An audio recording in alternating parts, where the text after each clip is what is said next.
Les 7h14 et Sud Radio près de chez vous s'inquiètent quand même des températures. Bonjour Patrick Marlière. Bonjour. Météorologue et directeur de Media Weather. C'est vrai que hier à la rédaction, quand on écoute notamment Rémi André, on se dit mais quoi, près de 25, 26, 27, 28 degrés dans certains coins de France. Est-ce que c'est une véritable alerte sur le thermomètre France ou c'est un simple été indien dont il faut profiter ? Il y a un peu des deux, c'est-à-dire qu'effectivement, il faut profiter de ce retour de température plus qu'estivale sur l'Occitanie, le sud de la France et même jusqu'à l'Italie, là tout le pourtour méditerranéen où on a frôlé dans les Bouches-du-Rhône les 30 degrés, c'était 27 à 28 degrés sur l'Occitanie. Donc effectivement, il faut profiter de ces températures très agréables. C'est dû à une situation anticyclonique qui fait remonter de l'air très très chaud d'Afrique du Nord et du bassin méditerranéen.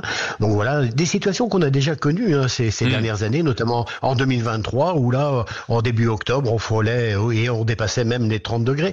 Donc en soi, ça n'a rien d'exceptionnel, mais effectivement, ça nous surprend un peu avec ce soleil largement dominant et surtout la période. C'est plus la durée qui est intéressante à observer. Voilà. Oui, et précisément, vous évoquez le mot période. C'est ma deuxième question qui me vient en tête. Est-ce que c'est une période d'instabilité, on va dire, météorologique, ou c'est réellement une déstabilisation qui va s'installer dans le ciel, dans le mercure des Français, et comme vous le disiez à l'instant, à laquelle on va devoir s'habituer parce que déjà en octobre dernier, on avait des températures similaires et que ça va être un cycle qu'on va retrouver chaque année et que, comme disait le proverbe un peu d'antan, on n'a plus de saison. Ah ouais, ça c'est exactement la bonne définition. Effectivement, on a du mal, même les météorologues, à retrouver le cadrage de nos saisons habituelles. Est-ce que l'été dure 4 ou 5 mois maintenant ? Est-ce que l'hiver se réduit à une petite période qui dure à peine quelques semaines ? Donc effectivement, ça c'est dû directement au dérèglement climatique qui impacte toutes les situations météo sur l'ensemble de la planète et qui évidemment dérègle un peu tous nos saisons habituelles. Donc on est un peu perdu par rapport à ça. Est-ce qu'il va falloir s'y habituer? Inévitablement, ce dérèglement climatique s'installe dans le temps et donc chaque année, on aura des périodes de ce type qui vont durer et qui vont nous amener des situations auxquelles on n'était pas forcément habitué. Mais est-ce pour autant affolant? Parce que vous savez, c'est pas vous que je vais l'apprendre, Patrick Marlière, météorologue et directeur de Media Weather, c'est-à-dire que en réalité, la plupart du temps, il y a ceux qui disent oui, c'est très grave, écoutez, c'est le signe d'un dérèglement climatique qui est affolant, et ceux qui disent, un peu comme vous, mais je veux pas travestir vos propos en réalité, qui disent en réalité, on va s'y habituer, c'est comme ça et c'est pas si affolant, on va juste devoir vivre avec. C'est quoi la bonne école ? C'est là aussi, c'est un peu des deux, parce qu'effectivement, il va falloir s'habituer à ce type de situation, donc tout construire autour de ça. D'ailleurs, on s'interroge à la fois dans l'activité économique et dans l'activité météorologique, comment s'habituer à ce type de situation météo et comment surtout s'adapter à ce type de situation météo. Vous savez que des températures très élevées impactent par exemple la SNCF sur l'ensemble de notre territoire avec des températures à plus de 35 degrés, et ça réduit évidemment la vitesse des TGV par exemple. Voilà, donc des situations auquel tout le monde doit s'habituer et on s'y prépare. Toute activité économique travaille dessus.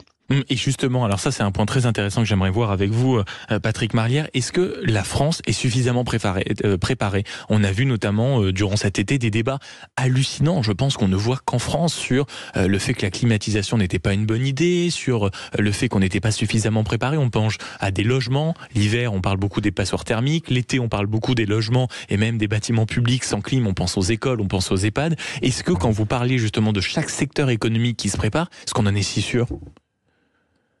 Oui, on y travaille tous. De toute façon, on est obligé de s'y préparer. Donc, vous voyez, là, on a cette situation météo qui va durer quasiment toute la semaine prochaine encore sur l'ensemble du territoire, avec ces conditions anticycloniques. Ensuite, la dernière décade du mois d'octobre, elle s'annonce un peu plus perturbée et agitée. On va retrouver de la pluie. Ça, c'est peut-être un peu satisfaisant parce que il faut penser aussi qu'on est en automne et donc il faut recharger nos nappes phréatiques. Mais en tout cas, oui, travailler sur ces phénomènes, travailler sur ce qui est en train de se passer.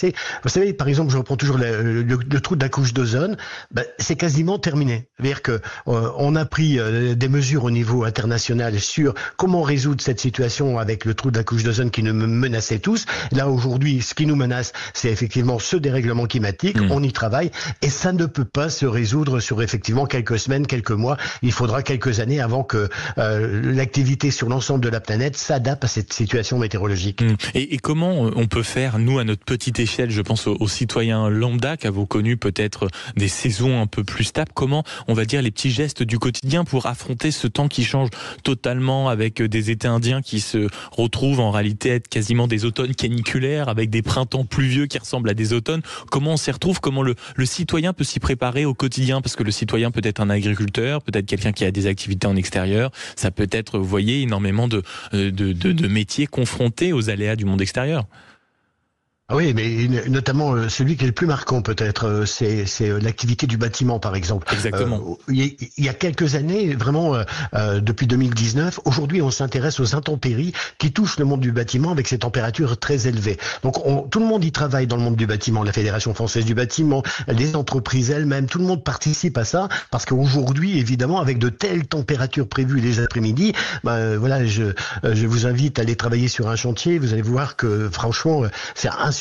Et donc aujourd'hui, on prend en compte ces informations de forte chaleur. Et donc c'est déjà résolu ça. On prend en compte les fortes chaleurs pour modifier le temps de travail sur les chantiers du bâtiment. Il en va de même pour le monde agricole. Aujourd'hui, vous savez, on est là sur le zoom sur l'Occitanie, mais aujourd'hui, on cultive dans le nord de la France des melons et des pastèques. Il y a 20 ans en arrière, c'était pas le cas. Donc tout le monde est obligé de s'y adapter. Alors de façon évidemment par rapport au travail, mais par rapport aussi à notre activité, je dirais, économique qui doit s'adapter à cette situation. Et nous n'avons en réalité pas le choix. C'est ce qu'on entend à travers vous, Patrick Marlière. Merci beaucoup d'avoir été avec nous, météorologue et directeur de Media Weather, pour en effet ce pic de chaleur qu'on voit sur certaines régions de France et qui nous a inquiétés hier, notamment quand on écoutait Rémi André. On s'est dit déjà on n'y est pas, donc on peut pas enfiler le t-shirt, c'est frustrant. Mais ensuite, est-ce que ce n'est pas un peu inquiétant? Merci beaucoup d'avoir été avec nous ce matin.